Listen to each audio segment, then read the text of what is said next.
Welcome to The State of Us. Beyond mainstream cable news and party lines, with a millennial and a boomer, The State of Us pushes past the noise and uncovers all the issues that matter. Here's your host, Justin T. Weller. We are less than 100 days out from the 2020 presidential election. And usually the most important topics right now involve something like candidate events, the upcoming presidential debates, policy, political fare, Lance. That's usually what we're looking at right now. But this year, in 2020, President Trump and his opponent, Vice President Joe Biden, are both raising the alarm about the election itself, albeit from very different perspectives. And that kind of brings up the question, right? Uncovering these issues that matter. Will the 2020 election be free and will it be fair? I hope it's at the forefront of all of our minds. It certainly should be. And Lance is going to tell you why. But of course, we couldn't begin or let him speak without his proper introduction. TrueChat senior historian and an educator of more than 30 years. Here is your friendly redneck liberal, Lance Jackson. Well, when you talk about a divisive country, you would think that the election should be of great importance to everyone because everybody has strong feelings, right? Even if you're for President Trump and, you want to keep him in office, you have a very strong emotional tie or feeling that way. And if you are someone who thinks that he is tearing the country apart and bringing us down, then you have very strong feelings that you want him out of there. It will be interesting, though, to see that while we know how important it is and how important it is to us, what will happen? Because we do know that, right, the majority of Americans do not vote in a presidential election. When we talk about the number of eligible voters, we've been talking about that for 6 or 7 years since we started the show. That's been one of our major themes, is that people, everybody will complain one way or the other. Either, I'm complaining that everybody's attacking my leader, or I'm complaining about what the leader is doing. But then when it comes time to vote, we as a people do not get out and vote like other countries do. We do a lot of complaining, but the vote is the one time when we can really make our feelings known.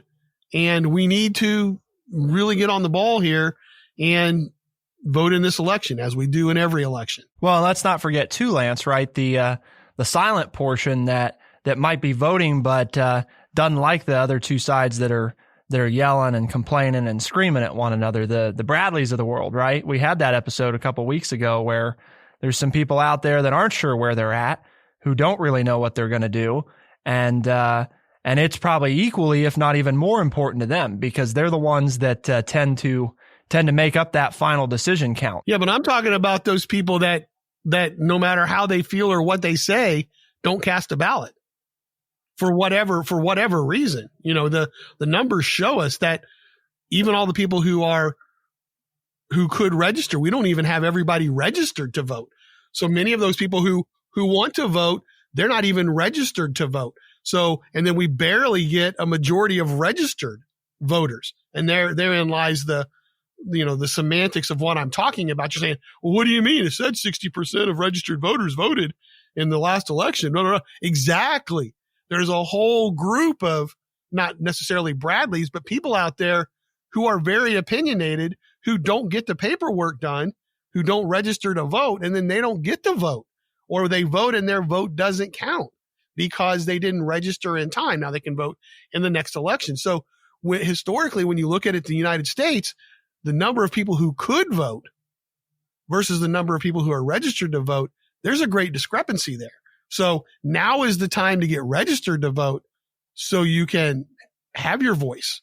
So, part of this, my talk is it's important. You got to get registered first so that we can get on you about getting out there and making your voice heard. That's right. You can't, you don't have that ability to, well, okay, you have the ability to be heard, but you don't have the ability to be part of the process. And that's the whole thing, Lance, right? I mean, that's what this comes down to. What we're talking about today is making sure that once you've taken the step of opting in to be part of making decisions for this country, which are making decisions about your own future. If you're out there wondering, well, my vote doesn't really matter anyway. As I've contended, I think a lot of times, Lance, right? You should show up for the local issues because those are the things that are going to impact you immediately or in the very near term. And while you're there, you should vote on the national stuff because you're already there anyway, and you might as well take time to have a say in the rest of it. But I think that's why making sure that our elections are free and fair are so important, because if they're not free and fair, then nothing else, none of what we're talking about, everything else we talk about, Lance, is totally irrelevant, right? Because half of what we tell people to do is talk to their Congress people and also to go vote. And if the elections aren't free and fair, then those things don't matter. Well, if it's not free and fair and it's coming from both sides, then you become part of the authoritarian regimes in the world. In that's what they say in Venezuela. That's what they say in Russia. That's what they say in all these other countries where the people are out protesting the result. Historically, we don't do that here in the United States. We don't have that issue. And now there are points in times in history where, we've had some things like the 2000 election and the voter count in Florida. And in 1876, we had a deal made between the Democrats and the Republicans where most likely, most historians agree that the Democrats won the election, but they wanted to stop Reconstruction in the South. And so they acquiesced and gave the Electoral College votes in dispute to the Republicans, and Rutherford B. Hayes became president. But the Congress then pulled the Reconstruction efforts out of the South before things were really done. So, there's been the disputed election in 1800 and 1824, where they didn't decide in Electoral College and it went to the House of Representatives and controversial. So we've had some history of this. So yeah, it's not uncommon. I mean, it's not that it hasn't happened before. It is uncommon. But, talking about that voting stuff, I wanted to say we've worked really hard in the last 240 plus years to allow more people to vote. We're a long way away from the founding fathers saying, white male landowners over the age of 21 getting to vote. We've passed amendments, we've passed laws. I mean, we've, not only let, finally got the laws passed to let minorities vote, and then women of all race and color and creed. And then we lowered the voting age, and we got rid of the poll tax, so people couldn't vote. There are some states now where they're fighting to allow felons to have the right to vote. So we've worked really, really hard in the last 240 plus years to allow as many people as possible to vote. And so, doggone it, if we're going to work that hard to give people these rights and to make it as easy as we can, and maybe there's still things we can do, and we'll talk about that today to make it even easier. But the whole point is, we as the citizens have to hold up our end of the bargain. We're always complaining that the government didn't do this. The government is doing everything humanly possible to give as many people the right to vote that they can, or are they? But at least on the surface, they want us to think that, right? It appears that they are, at the very least. So you've got to do your part and register, and then we can talk about actually voting. And again, we say all of this and we don't care who you vote for. This isn't a partisan, we want you to do this so you'll vote for, the candidate that we're supporting. We just want to see people vote. We want to see the turnout so huge that unfortunately will take forever to figure out who won. If it's a close race, but we want them to have the government to have the problem of counting all the ballots. And unfortunately, that's usually not the case. And that would be wonderful if that happened and it forced the government entities to change the system so that they could count the votes more quickly, and that lots and lots of people showed up and there were lots and lots of places for them to vote and lots of ways for them to vote. It'd be a great problem to have. I would love to see that as a lifelong citizen of this country. I would love to see that happen in my lifetime. All these people showing up and therefore having to figure out how we handle all these additional people voting, a 50% increase in voter turnout. That'd be a wonderful problem to have. Now, there's obviously things that could be done to prepare in the event of something like that so that hopefully you encounter less problems. But I also think it's important, Lance, young voters are already, we know, right? Especially millennials, but even more so Gen Z are skeptical about the system, air quotes here, the system as a whole. And the last thing that you need is for people to not show up and vote because they actually believe that it is a rigged election, one way or another. And we're going to talk about some of the claims from both sides here, because we've got the claims of potential voter fraud. concerns from both sides about the handling of mail-in balloting, right? How it's actually processed, how individual counties are going to manage that, and then also the threat of foreign interference in elections as well. I mean, there's a lot of different things here, and some matter more to others, but these are all things that if I'm a young person and I've never voted before, these are probably going to give me pause about, does it even matter if I go vote? Is my vote really even being counted? Let's not even talk about, right, how much my vote matters. Just in the first place, is my vote actually being part of getting counted? Because if people can't trust that, then again, you've undermined the whole system in the first place, because then nobody wants to go vote. So that's what we're going to look at coming up is breaking down the claims of President Donald Trump and the claims of former Vice President Joe Biden. What are they each saying they're concerned about in the upcoming election? And what's the legitimate points they have? And what are some of the more questionable things that they're bringing up? That's what we've got to look at coming up. Will it be a free and fair election? We're going to answer that question. Keep it here on The State of Us, and we'll be right back.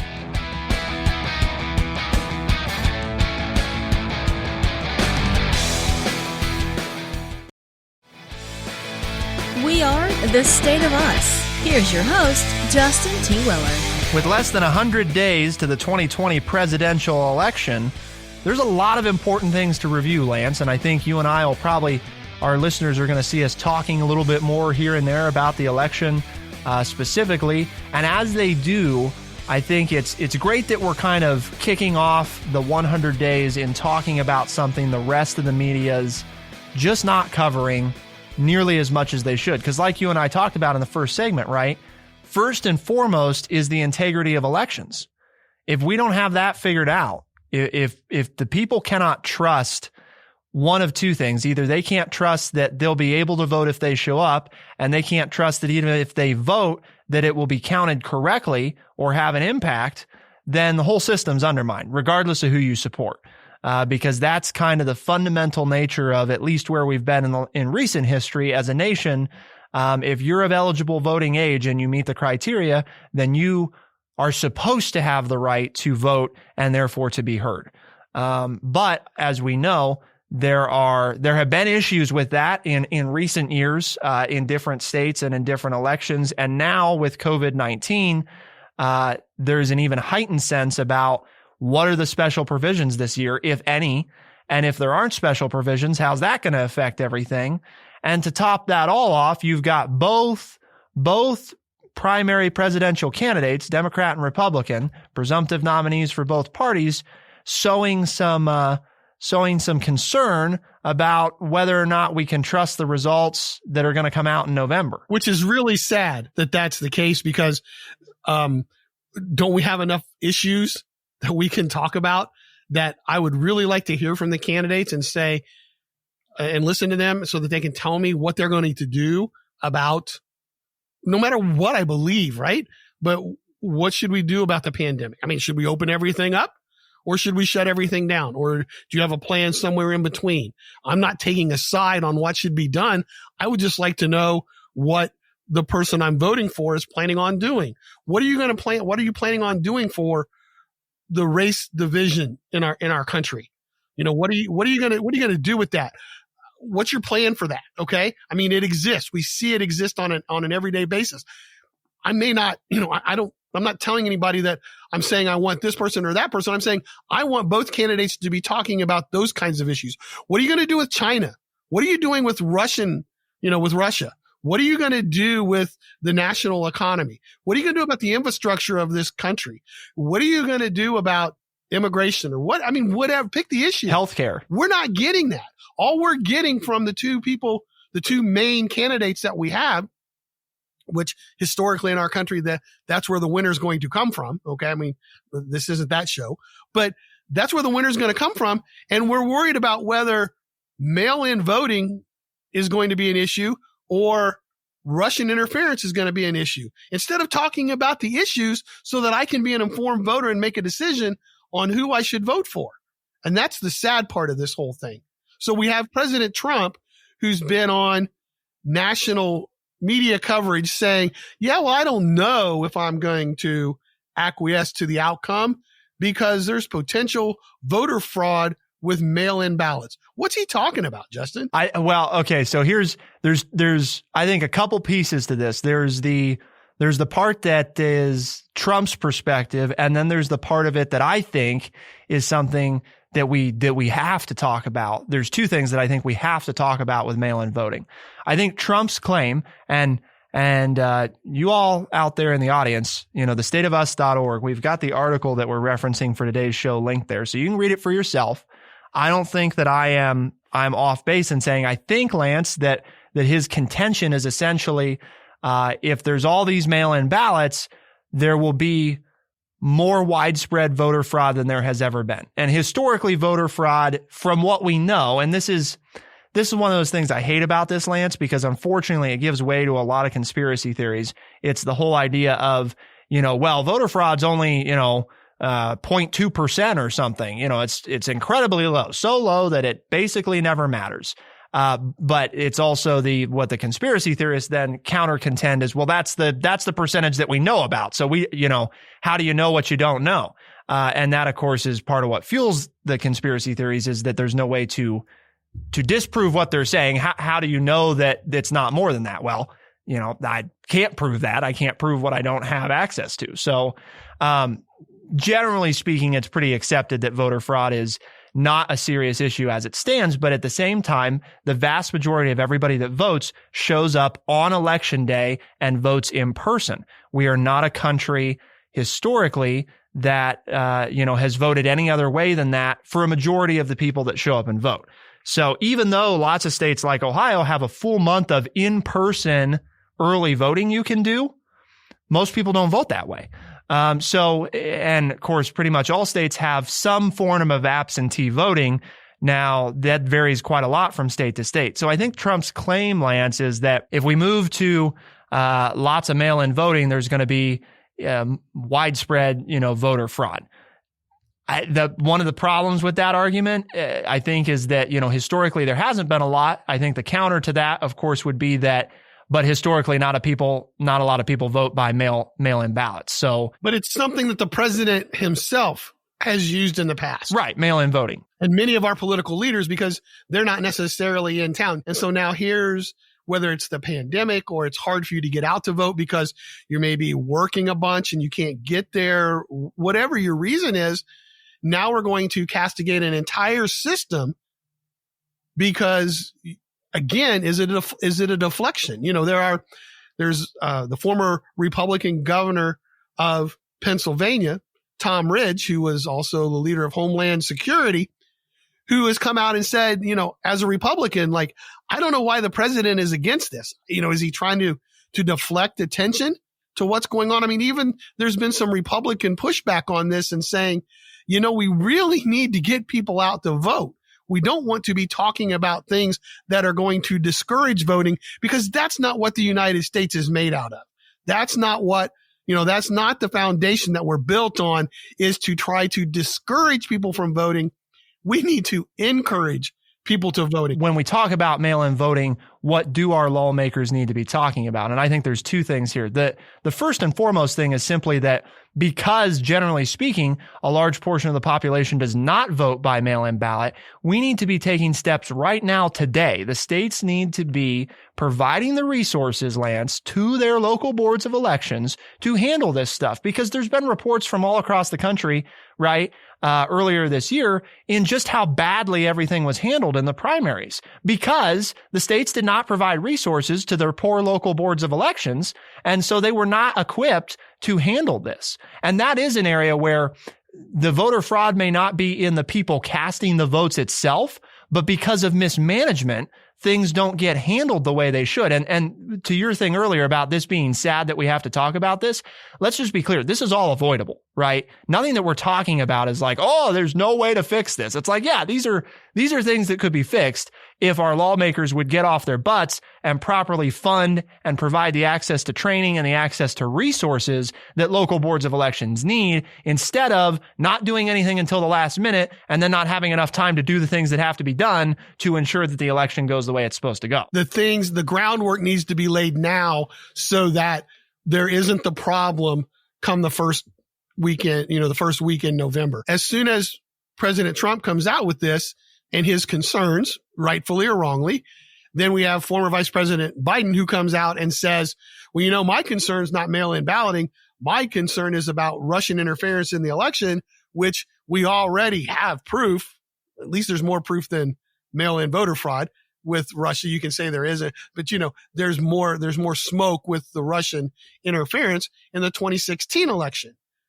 So again, we're not talking about the issues. We're talking about the concern on the other side. It's a different concern, but a same concern about the outcome. We maybe can't trust the outcome because there's going to be a foreign influence on our election. So now we hear it from both sides. And that, again, now doubly takes away from what the issues are. So what about, this whole foreign interference in our election? I believe there's a lot of work to be done from a government standpoint in making sure that foreign governments and institutions in the United States are not interfering with our elections. I think that got left out a lot, Lance, and it's unfortunate because the political machinery on both sides is the one that's, the foreign interference, we got to look out for that. But you don't hear him saying anything about at-home interference. And we all know that that's a big problem that nobody's talking about. And there's no good data on because why? Well, the political machinery doesn't want to shed light on it because then you might find out about what they're doing that's, very questionable in and of itself. But from a foreign interference, I think it's a legitimate concern. I'm upset that Biden's camp is focused on that as opposed to saying, we think it's a real problem. Here's exactly what we'd do about it if we were elected, because we need to be sure as a nation, regardless of party, that everything's safe. Instead, I think it's become this kind of, and Biden even said, I think at one point, that if Trump wins, he may have stolen the election because of foreign interference. And unfortunately, that's kind of like the same verbiage, right? Just with a different cause that Trump's using, saying, well, Biden will have just stolen the presidency because of mail-in voter fraud. Right. And if that's your concern, do you bother to go vote? I mean, it's so hard to get people to vote anyway, that if they sow that seed of doubt in your mind, then, well, why am I going to take the time, no matter how I'm going to do it, whether absentee ballot, mail-in ballot, or in person or early voting, whichever way that you choose to do it, it just sows that seed of doubt at a time when we need some concreteness, right? I don't know if I just developed a word there or not, but we need something to sink our teeth into that we can believe in and know that we're going to come out on the other side of all of this to a better place. So many people are floundering now over all these different things that are going on. We need something we can count on. We're going to look at coming up, Lance. We've got a little bit more to talk about on the mail-in front. I got one more thing we're going to have Lance react to here because I think he's got some interesting stuff to share there. And we'll also be looking at, so how can we ensure a free and fair election? What do Lance and I think the steps are, the real steps that can be taken right now by our elected officials to get this squared away? To find out, keep it here on The State of Us, and we'll be right back.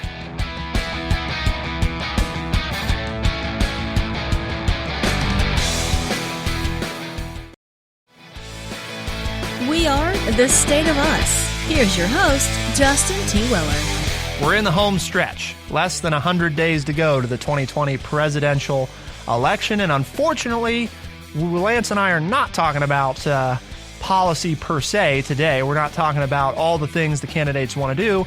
We're talking about their griping and moaning over the integrity of elections, which Lance and I, for what it's worth, both believe that making sure elections are secure and that people feel that they will be free and fair, those are incredibly important. The way the candidates are going about it is what we are not pleased with because they're not really suggesting any solutions. Trump's answer is don't do mail-in voting. Okay, but COVID-19. So what are we going to do about that? And then, Biden's is, well, there's going to be foreign interference. Okay, so what do we do about that? Where do we go from here? Let's fix the problems, not complain about the problems. Exactly. Please. That's where we are. It's not that they don't have legitimate concerns, but they're not then offering something to fix it so that it's not a concern to a free and fair election. That's what we want. So Lance, I heard this thing the other day, and this is a teaser possibly for a show coming up about grocery stores. And one of the things that they do to make it so that you buy more stuff is they practice something that we've known about in psychology for a long time, which is that into a journey of making decisions, you are most effective at about the 20-minute mark. Humans, on average, most effective at about the 20-minute mark.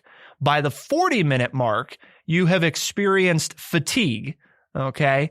And now you are very susceptible to making decisions you would not usually make, right? Making decisions based on impulse, based on feelings, and less based on what you need or what you want. And so grocery stores have set it up to make it so that you spend more time in stores so that you arrive at that 40-minute mark and beyond, and now you're susceptible to buy all these things. And what does this have to do with the election? It's the same basic principle, Lance. People are getting overloaded right now, right? We got the coronavirus. We got all this other stuff going on. Will I have a job? Will my kids be going back to school? If they do, what will it look like? What do I need to do to get ready for it? All this stuff that we're being overloaded with in the midst of an election. And now we're having to worry about the integrity of the election. By the time election day comes, and since we know most voters don't make up their minds until when they actually arrive at the polls, fatigue sets in. And now we make an impulsive decision while we're in the voting booth or while we're casting our mail-in ballot, right?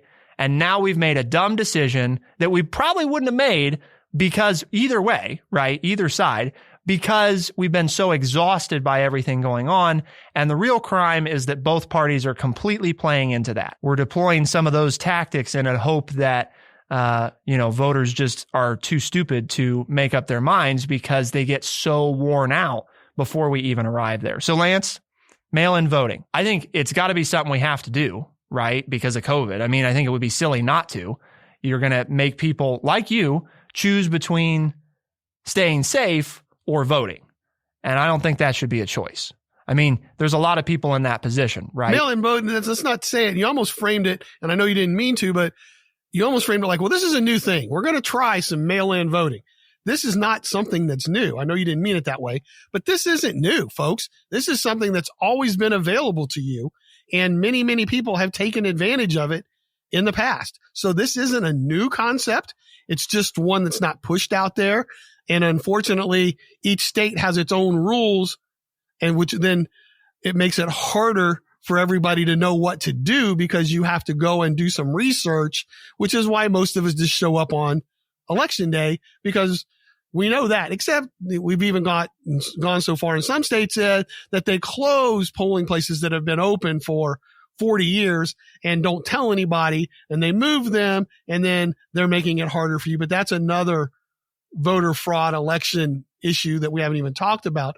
But mail-in voting is something that has been there. So it's not anything new, but yes, there are many of us who would like to have that opportunity, who want it to know that if we vote that way, it's going to count, that we don't have to worry about it, that they will get it counted and it will be part of the decision-making process.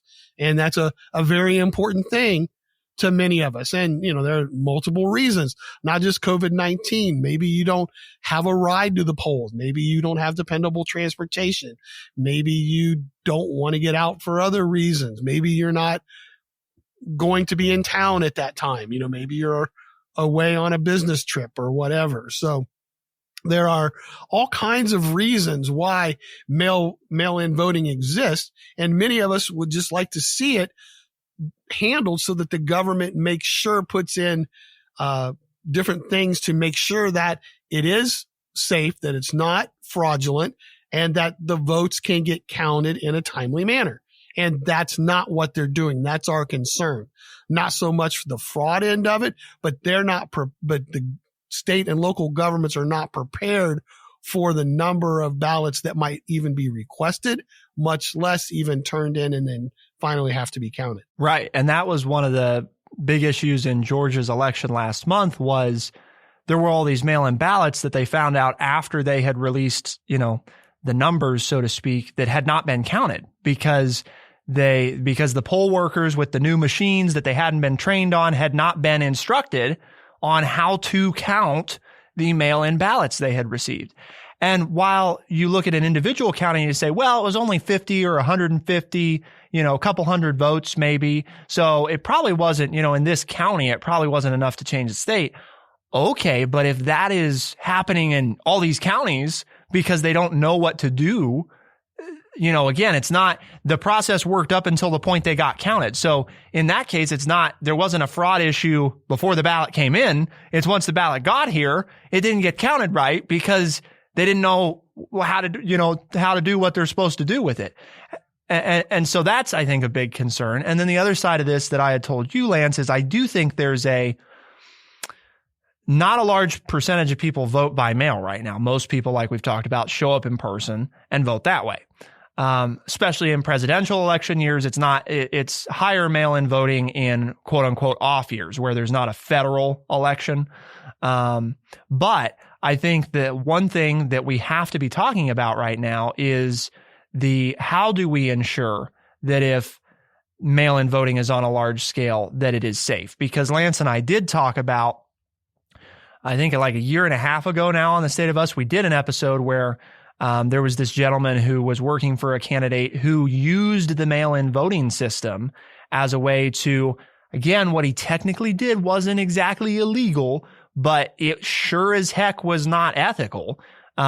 Basically going around to people that, were kind of on the fence and saying, well, I'll help you fill out your application to get your absentee ballot. Okay, that's great. I mean, I helped people do that, right? I've helped people do that before. So that's okay.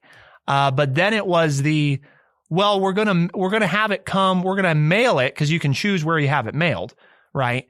In a lot of states anyway. We're going to have it mailed to our office and then we'll bring it out to you once we get it and help you fill out the ballot. Yeah. Helping people fill out the ballot, not a good idea. Unless they actually need help filling out the ballot. But you say that, and that's been done in the past in-person voting and other things as well. So, I mean, you say that, and I can just listen to people starting to say, oh, that's why we can't have mail-in voting. And then people like me have to risk my life just to cast my ballot. And so, but I don't think it should be a choice. I think you should be able to get a mail-in ballot and trust the integrity of it.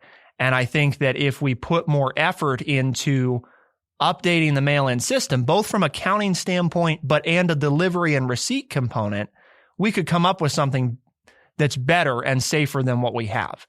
I think what we have is we've accepted kind of the way it is because not everybody does it that way. So we've seen, Lance, like in Oregon, I think it might be the only state that does the all mail-in voting. They have made adjustments to allow for that and to plan for it. And they updated some stuff. They didn't just say, well, we're just going to use the way, like, for example, everybody in the state that's a registered voter gets it whether they ask for it or not. Okay. So you're eliminating one of those steps where we've seen people take advantage of the system, which is I'm going to help you fill out your application for it. And then I'm going to tell you where to mail it. We're just eliminating all of that, right? You're a registered voter. We're going to send it to where you're registered to vote. You're going to get your ballot. You have until such and such a time to turn it in. Yes. And they do prepaid postage return as well. Takes out the middle person. It takes out that operative that you were discussing from a previous election. Just send everybody a ballot and pay for the postage, and then it's up to them whether or not they turn it in on time. Right. Whether they get it mailed. I mean, we trust the IRS that way, right? I mean, the tax system. And again, most people obey the law most of the time, right? They turn their taxes in on time and and all that. Yes, there's extensions and, there are extensions and things like that, but most of us get it. We're have some faith in the populace, right? We're not a bunch of blooming idiots out here.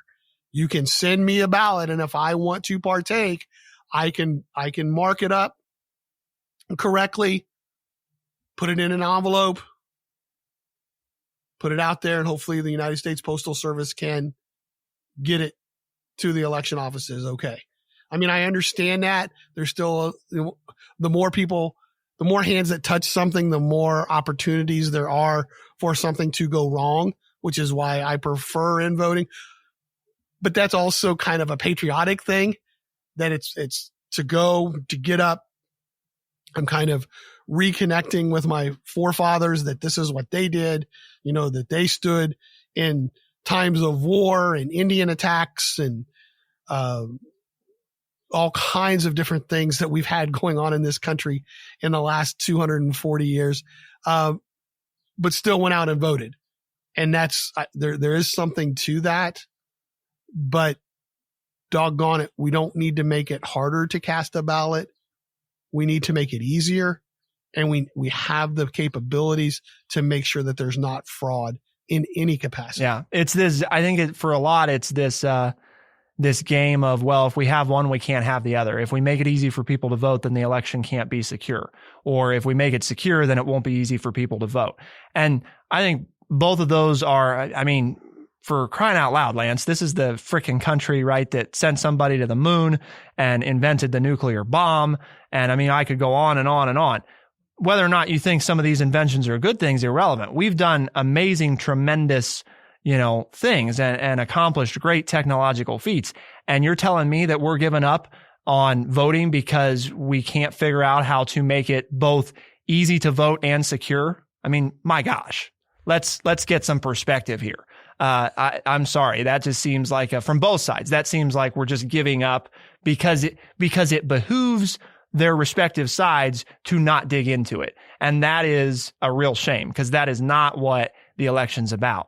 Lance and I have somebody we want to win, right? And we have somebody we want to lose, but we still think that people who want somebody else to win should have just as much right to show up and have their voice heard as we do. They don't have less right to show up just because they don't think the way that we do. And that's kind of, Lance, right, what the State of Us is all about. And that's what we're pursuing here at True Chat, and why we're talking about this today when everybody else is kind of, they're complaining about it, right? And not actually talking about the real issues behind it and the legitimate points, or they're just not talking about it at all. But that's not what we're doing, because True Chat, the network that produces the State of Us, is trying to do something a little different, right? That's correct, Justin. Here at True Chat, our mission statement is to educate people by providing honest, open, and respectful conversations. And one of the keys is that as you hear today's show, if you have friends that you think need to hear this and should partake in the conversation, or you want to have a conversation with them after they listen to the show, another important item is to let them know where they can find us. And if they listen to podcasts, or if they don't, but they can find us, you can tell them that they can find us on Spotify, Stitcher, Apple Podcast, and anywhere else fine podcasts are found, as well as a syndicated radio show. Or you can go to True Chat and find it there. If you just go to True Chat, the whole plethora of shows listed there. And if you like this one, you might check out the titles and listen to some of the other ones that have already been posted. Like Lance said, syndicated radio program and a podcast. New episodes of the podcast Tuesdays and Thursdays, fresh in the morning for you to take on your way to work. Stay up to date, stay informed. For the State of Us on True Chat in Urbana, Ohio, I'm Justin T. Weller. I'm Lance Jackson. Special thanks to our producer, Bradley Butch, for getting this put together. Thank you all for tuning in. We'll see you next time. Be the change.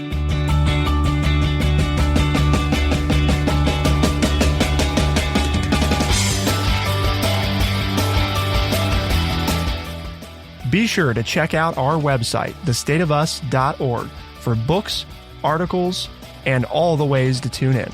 thestateofus.org.